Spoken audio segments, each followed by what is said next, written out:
അഫ്സലെ ചെറുപ്പത്തിലെ കാര്യം പറയാൻ വേണ്ടി ഒരാളെ നമ്മൾ കൊണ്ടുവരുന്നല്ലേ ഏതൊക്കെയാലും അഫ്സലെ ചെറുപ്പത്തിലേക്ക് നമ്മൾ കൊണ്ടുപോകണം. വരട്ടെ. ഹലോ അഫ്സൽ എൻ്റെ റെക്കോർഡിങ്ങിന് റിതം കമ്പോസർ വായിച്ചിട്ടൊക്കെയാണ് ആദ്യകാലങ്ങളിൽ അഫ്സൽ പാട്ടുകാരനൊക്കെ ആകുന്നതിന് മുൻപ്. അന്നും പാടുമായിരുന്നു. പക്ഷേ എൻ്റെ മിക്ക റെക്കോർഡിങ്ങിനും ഷക്കീർ അല്ലെങ്കിൽ അഫ്സലായിരുന്നു വായിച്ചിട്ടുണ്ടിരുന്നത്. അന്നും അദ്ദേഹം ഈ റിതം വായിക്കുന്ന കാര്യത്തിലൊക്കെ പ്രത്യേക ഒരു ടാലൻ്റുള്ള വ്യക്തിയായിരുന്നു.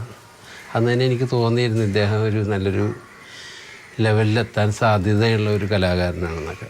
അഫ്സലിൻ്റെ പഴയ കാര്യങ്ങൾ ഓർക്കുമ്പോൾ എനിക്ക് രസകരമായിട്ട് എനിക്ക് തോന്നിയെങ്കിൽ അഫ്സലിന് അത് അത്ര രസകരമായിരിക്കില്ലെന്ന് എനിക്ക് തോന്നുന്നു. അതായത് ആലപ്പോൾ എന്നുള്ള ഒരു പാട്ട് ചിത്ര പാടി അടുത്തത് ആ സെയിം ട്യൂൺ അഫ്സൽ തന്നെ പാടാനുള്ളതാണ്. അത് പാടിയപ്പോൾ അഫ്സലും വേറൊരു പ്ലാൻ ഇടാൻ ശ്രമിച്ചു. അത് ഇത്തിരി പാളിപ്പോയി. അപ്പോൾ അന്നത് അഫ്സൽ തുടക്കകാലമായിരുന്നുകൊണ്ടാണ് അങ്ങനെയൊക്കെ സംഭവിച്ചത്. പക്ഷേ ഇപ്പോൾ അഫ്സൽ ഇത്രയും നല്ല സ്റ്റാൻഡേർഡിൽ നല്ലൊരു ഗായകൻ എന്നുള്ള നിലയിൽ നിൽക്കുമ്പോൾ ഇപ്പോൾ ഈ അവസരത്തിൽ അഫ്സലെ ആ പാട്ടൊന്ന് പാടിയാലോ? ഏത് പാട്ടിനെ കുറിച്ച് പറഞ്ഞു? ജസ്റ്റിൻ ചേട്ടൻ വളരെയധികം സപ്പോർട്ട് ചെയ്തിട്ടുള്ള വ്യക്തിയാണ്. വളരെ നല്ലൊരു എല്ലാവർക്കും അറിയാം ജസ്റ്റിൻ ആൻ്റണി എന്ന് പറഞ്ഞാൽ ക്രിസ്ത്യൻ ഡിവോഷണൽ സോങ്സും അതായത് ഫിലിംസ് മ്യൂസിക് ചെയ്തിട്ടുള്ള ആളാണ്. ചിത്ര ചേച്ചിയുടെ പ്രോഗ്രാംസൊക്കെ ജസ്റ്റിൻ ചേട്ടൻ കണ്ടക്ട് ചെയ്തിട്ടുണ്ടായിരുന്നു. അപ്പോൾ അന്ന് എന്നെ ജസ്റ്റിൻ ചേട്ടൻ പാടാൻ വിളിച്ചിരുന്നത്. അത് എനിക്ക് തോന്നുന്നു കൊച്ചിയിൽ തന്നെ മഹാമേള എന്ന് പറഞ്ഞൊരു പ്രോഗ്രാം നടത്തിയിരുന്നു. അപ്പോൾ നമുക്ക് ആ പാട്ടൊന്ന് പാടിക്കളെ. ആലപ്പോൾ വേലപ്പോൾ ലാലം വിഴുത് പോൽ ആസை நெஞ்சில் நான் இருப்பினேன். ആലപ്പോൾ വേലപ്പോൾ ലാലം വിഴുത് പോൽ ആസை நெஞ்சில் ഞാൻ இருப்பினேன். பதிൽ കേള് അടി കണ്ണമ്മ നല്ല നാള് கொஞ்சம் சொல்லம்மா என்னம்மா கண்ணம்மா ஹோய்.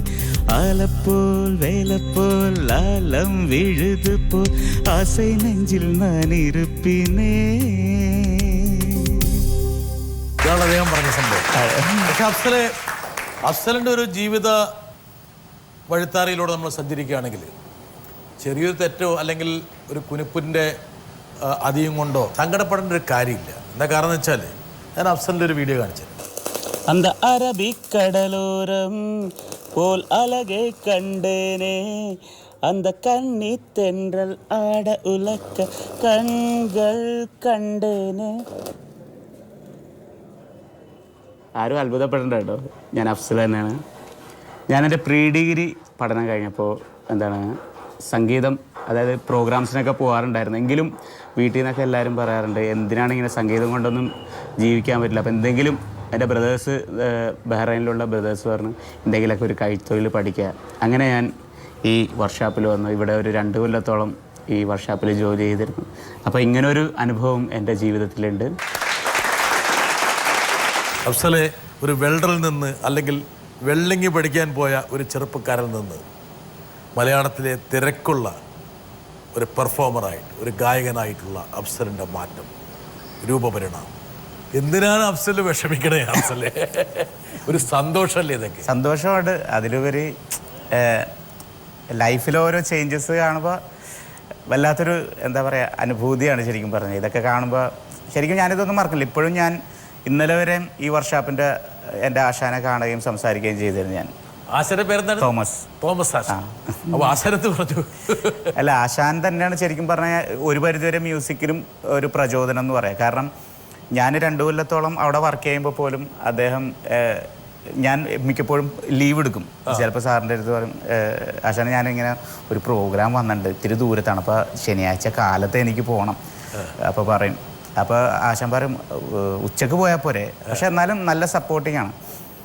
അപ്പോൾ ദൂരത്താണെങ്കിൽ രാവിലെ പോകേണ്ടി വരും. അപ്പോൾ ശനിയാഴ്ചയാണ് എന്തെങ്കിലും പൈസ കിട്ടണ ദിവസം, ആഴ്ചയിലാണ് പൈസ കിട്ടണത്. അപ്പോൾ അദ്ദേഹം ചിലപ്പോൾ വെള്ളിയാഴ്ച തന്നെ എനിക്ക് പൈസ തന്നിട്ട് പോയിക്കോളാൻ പറയും. പിന്നെ കുറേ തിരക്കായപ്പോൾ ആശാൻ തന്നെ നല്ല രീതിയിൽ എൻ്റെ അടുത്ത് പറഞ്ഞു, അഫ്സലെ നിൻ്റെ വഴി ചിലപ്പോൾ മ്യൂസിക്കായിരിക്കും, അപ്പോൾ നീ അത് തിരഞ്ഞെടുക്കും. അഫ്സലെ ഒരു ആഴ്ചത്തെ കൂലി എനിക്ക് തോന്നുന്നു ആദ്യം ഒരു പണിക്കാരനായതിനു ശേഷം എനിക്കൊരു 100-150 രൂപയൊക്കെ ആയിരുന്നു എനിക്ക് ഒരു ദിവസത്തേക്ക്. 100 രൂപ. 100 രൂപ. അങ്ങനെ വരുമ്പോൾ ഒരു 600 റുപ്യ ആഴ്ച കിട്ടും. 2500 റുപ്യ ശമ്പളം ഉണ്ടായിരുന്നു അഫ്സൽ. 2800.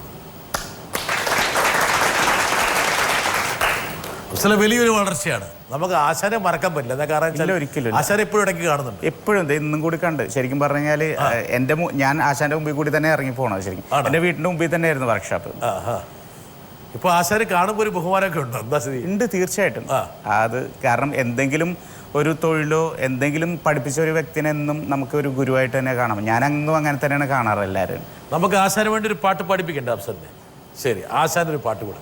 അന്ന് വർക്ക്ഷോപ്പിൽ പണിയെടുക്കുമ്പോൾ ആശാനും ഉണ്ടായിരുന്നു, പിന്നെ അതേപോലെ ജോൺസൺ ഉണ്ടായിരുന്നു. ജോൺസൺ ഇന്നിപ്പോൾ കുവൈറ്റിലാണുള്ളത്. പിന്നെ ഉണ്ണി എന്ന് പറഞ്ഞ വ്യക്തി ഉണ്ടായിരുന്നു. രാജു ഉണ്ട്. രാജു ഇപ്പോൾ ദുബൈയിലുണ്ട്. എല്ലാവരും ഞാൻ ഇപ്പോഴും കോൺടാക്ട് ചെയ്യാറുണ്ട്. അപ്പോൾ എല്ലാവർക്കും, പിന്നെ ജൂഡ്സൺ ഉണ്ടായിരുന്നു, ആശാൻ്റെ അനിയൻ. അവർക്ക് എല്ലാവർക്കും വേണ്ടി, ആശാനും വേണ്ടി, പഴയ വെൽഡിംഗ് കൂട്ടുകെട്ടിൽ വേണ്ടിയിട്ട്, ആ ബന്ധങ്ങളൊന്നും കൂടി വിളക്കി ചേർക്കാൻ വേണ്ടിയിട്ട്. പിന്നെ അത് ഒരു വ്യക്തിയുണ്ട്, ഒരു ഫ്രാൻസിസ് എന്ന് പറഞ്ഞിട്ട് പാഞ്ചിപ്പുള്ളി ലെയ്ത്തിലാണ് വർക്ക് ചെയ്തിരുന്നത്. അപ്പൊ എല്ലാവർക്കും വേണ്ടി ഞാനൊരു പാട്ട് പാടാം. മനസ്സിലായിരം കസവ് നെയ്യുമി നെയ്യാമ്പൽ പൂവനോരത്ത്, ചെറുകുറുമ്പുമായി ചിറകുരുമ്മിടും ചങ്ങാലിക്കൂട്ടം ചാരത്ത്, ഒരു നിഴല് പോൽ നിന്നിനവുകളിൽ ചിരി മധുരമായി നിന്നോവുകളിൽ ഒരു തെമ്മാടിക്കൂട്ടിനുണ്ടേ, ചില്ലുവാൽ കണ്ണിലേ മിന്നയം മിന്നുന്നെന്താണ്, നെഞ്ചിനുൾ താളിലേ കാണാതെ വയ്ക്കും മുത്താണോ.